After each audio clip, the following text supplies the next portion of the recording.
like Angel, how do you feel about just sharing that much of your life, like showing here's what I bought, here's what I am, here's what I'm doing, here's what I'm exposing? How do you feel about that aspect, like that people choose to share like this much of themselves on there?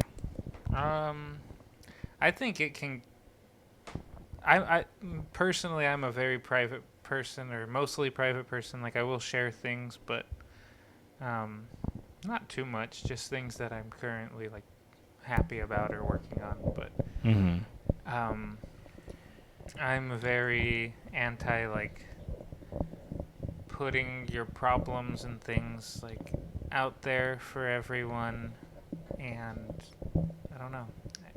It's kind of strange for me. I wouldn't want too many people seeing that much all the time. Mm-hmm. But I think little things here and there, Yeah.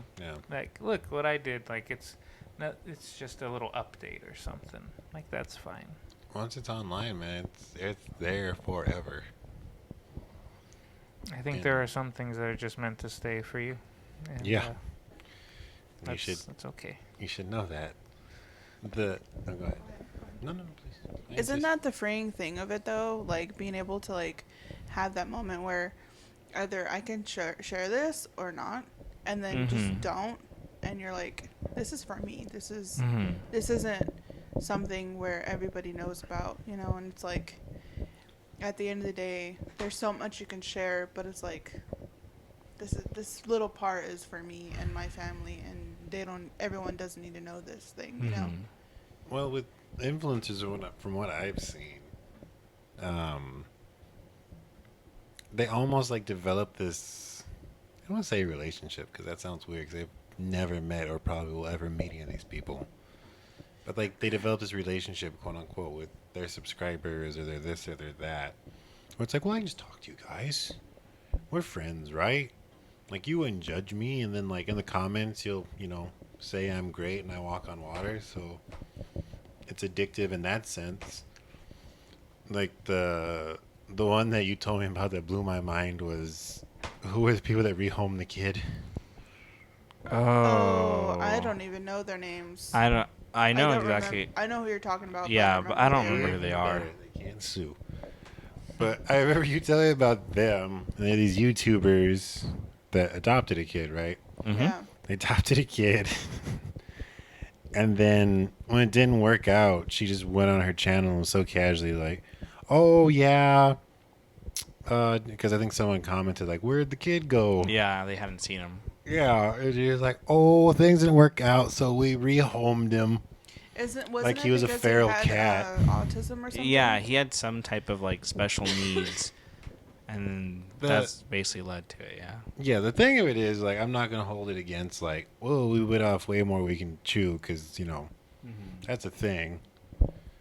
Like, having a nephew who's in that boat. Like, I understand it's a lot, and he's high functioning, so he's not that much, but he's still a bit. Mm-hmm. It's how casual she's just like, Oh, we rehomed him. we had a 30-day guarantee, so we took him back. It's like it's a human being, dude. And she said it just thinking like, they'll understand. They're my friends that I've never met, and no one's a jerk on the internet, right? I think what happened. They didn't understand. Mm-hmm. But something that she even was saying was like that that when she adopted, because it was an adopted kid, right? So Yeah. she was like, oh, the adoption agency, we should like sue them because they didn't let us know that the kid had autism. And it's like kids don't really show that side of them or that part of them until more milestones have progressed. Yeah. So Mhm. like, I mean, I don't know a lot about autism, but from the research that I've done, because like Isaiah said, we have a nephew that it has autism, um, and I met him and thought like I need to know a little more about it, so I did a bunch of research, and from the research I figured out was that a lot of children with autism don't show signs until maybe like 2, 3, or 4, and the signs that you're seeing when they're little is like how they're walking or something, but that's really, it's like maybe they'll have autism, but you don't know, those are not diagnosing aspects. Yeah. So it's like that's not really fair to be like, oh, I'm gonna go ahead and sue the company that I adopted from. It's like they didn't know either. So Well, you would think after having the kid for so long too that you'd form some kind of like bond to the kid. Like, oh, well, we didn't know this was happening, but you're here now and you're our family. and I want to say that this was their sixth kid. I Oh. think they had like five, and there was a kid his age. So it's like Did they just need to check off like I'm a good person list or what? I don't know. They had a lot of kids, and then they adopted this one kid, and they had him for like almost 2 years. I want to say maybe even a little less, but that's like enough time for How a family. old is he? Or how old was he? Do you remember? Um, I want to say 3 or 4. Oh, okay. I was gonna add into that is like if he was old enough to where he understands that he was with the family and then knows no longer with the family, that, that that's also bad. Mm-hmm. Well, that's also one of those things that we were talking about earlier, though. Earlier, I mean, what do you share online and stuff? Like, Mhm. I feel like that should have been like extremely private. If they did Mhm. that, that's totally on them. Like, they did that. That was a Yeah. big mistake. Whatever. We have all our opinions about it, but that's one of those things I feel like they shouldn't even addressed. They should have just not said anything. I will go on record as saying I think if you have kids and you do all this whatnot, don't put the kids on the internet. Yeah, I totally agree with that. That kid does not understand the concept of what you're doing, Mhm. and down the road they might be really uncomfortable with the fact that you did that. Right. Mhm. Like I think about freaking Ryan's Toy World or Ryan's Crazy Adventure or whatever, Yeah. and that just weirds me out. That the kids can have an odd life Yeah. because the parents are like, we're gonna film you now, Dad. Yeah. Is that what he sounds like? That's what he That's sounds what he like. sounds like. Very That's so freaking weird. Batum. Hi, Ryan. You want to play with your toys today? Oh my god. He It like sounds just like him. throws It's something kinda at the weird. kid. The kid's like, "Oh my god, it's a toy!" He's like, "Here, isn't it?" And then The they, same premise as the last two. And then his mom just screams the whole time. yeah, they got drunk with power. And they kind of made like their own spin-off channel from it too. And it's like no one cares about you guys. They made 2 spin-off channels. Oh, One did was they? like family review toys or whatever, and then it's Ryan toy review, and then there's Panda whatever that I guess it's a Oh, yeah. character that plays video games, and then Yeah. it's Ryan plays with video games. Like they have like a bunch of channels, Mhm. Jesus. so they're probably making billions of dollars a year. You think you're gonna screw that kid? What? You think you're gonna screw that kid out of his money? I mean, maybe. I mean, it don't know. That's happened. speculation. Wait, no. Actually, there's certain laws where it's like, That's what I was about to say. yeah, because that had, I can't remember who, because I was watching it the other day. That happened to one kid who basically, I can't remember where, it was back in the like 60s or something, but he had made millions of dollars and his parents just took it all and blew it. Yeah, he. I don't remember who that was, but they said like estimated 26 million, right? And they just squandered it. And so after that, they changed the law to where it's like, your parents, I think, can only take a certain percent. Like, let's say the kid's making millions of dollars, like the Ryan kid, right? He's making millions of dollars off AdSense and sponsors. Like, Yeah. I see his stuff in Walmart all the time, too. He has a show on Nickelodeon. So he has money. Oh yeah. So what it is, I think, a certain part is, because he's a minor, his parents do get a small percentage just to use. Because he like a 10-year-old kid can't figure out what to do with $10 million. So his parents get a little bit of it. But then I think the rest gets put into like a fund for him for later. When he's 18, he's like, okay, now here's all the money that was saved for you, and now you have control over your money now. So it's yours. God, do you think he's gonna do the same thing that like all the other child celebrities do and hit like 19 and just spiral? Maybe, because I mean, It's not funny. I don't know why I laughed. Yeah, he's laughing. I think because it's oddly comical that you see that so many times, like with child stars. I mean, It's almost like if you take a 10-year-old and give them $10 million in cocaine, it breaks them as a person. It's the craziest thing. that's what happened to Drew Barrymore.